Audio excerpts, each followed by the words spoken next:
60s. But the first real advertising out on the road was done by a fellow named Aaron Block. He was a West Virginia tobacco man, and in 1900 he decided maybe advertising would be a good idea. So the first thing he went with, he thought, okay, I'll give out something free with my name on it and give it to stores and groceries, and this is what he gave out to hang on the doors to get free advertising. And of course everyone going into a store would stop and check the temperature, and he knew they were reading the male pouch tobacco sign then. Well, he decided to go even bigger. He wanted to do something on the roadways because more and more people were driving. And so he decided that he didn't have the money to go out and buy boards and construct big billboards.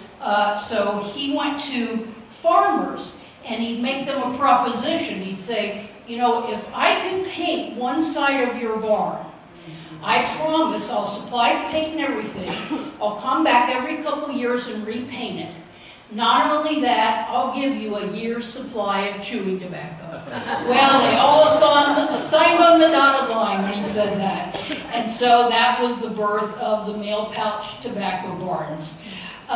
Those painters were incredible. They painted a barn in a half a day, 2 men. They used a 6-inch brush, never used stencils, did it all by freehand, and they were so good they called themselves barnstormers because they went so quickly from one barn to another.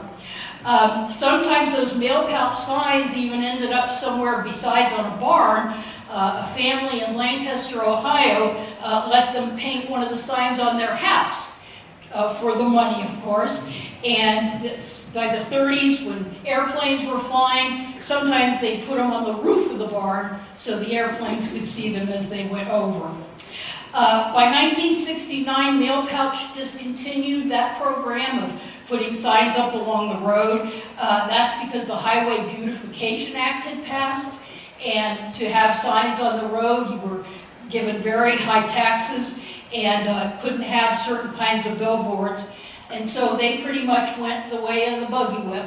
But if you own a male pouch tobacco barn today or a sign, you are not allowed to paint over it or tear it down because it's considered American folk art. It's on the National Historic Register.